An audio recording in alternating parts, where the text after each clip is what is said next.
Bienvenue une fois de plus sur notre chaîne d'information en temps réel Africa News. Nous vous remercions d'être de plus en plus nombreux à nous suivre. Si vous êtes nouveau, abonnez-vous aussi et activez la cloche de notification pour ne plus manquer nos prochaines publications. On commence. Le Burkina Faso dans le viseur de Wagner.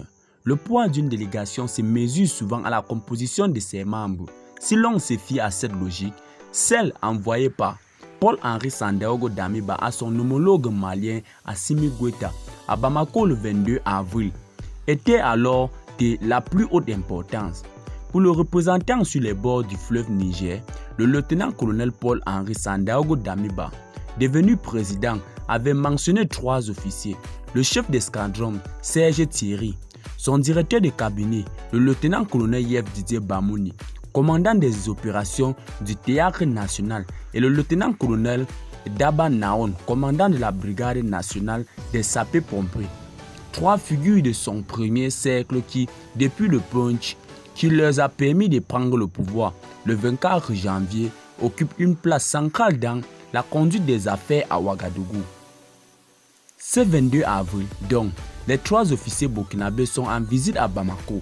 Il y a rencontré les hommes forts de la junte malienne, les colonels Malik Diwa, président du Conseil national des transitions, Modibo Kone, patron de la sécurité d'État, Sadio Kamara, ministre de la Défense, et surtout Assimi Goïta, le chef de l'État.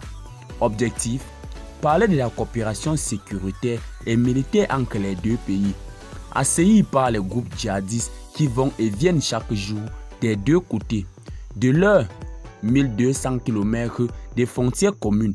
Durant leurs différentes épreuves, sont évoqués les moyens de renforcement de leur coopération opérationnelle, notamment dans une vaste zone sous contrôle djihadiste, allant des environs de Bandiagara côté malien à ceux de Ouahi Gouya côté burkinabé. Très vite, une interrogation a émergé après ces entretiens à huis clos entre punchis malien et burkinabé. A-t-il été question des mercenaires du groupe Wagner?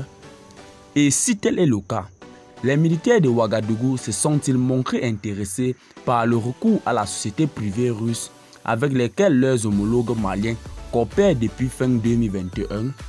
Les principaux concernés jurent qu'il n'en a pas été question. Selon un officier burkinabé proche de la délégation dépêchée à Bamako, Wagner n'a même jamais été évoqué avec les Maliens. Eh bien les amis, c'est tout pour cette petite note d'information. Laissez-nous vos avis en commentaire si vous avez trouvé cette petite bloc d'informations intéressantes.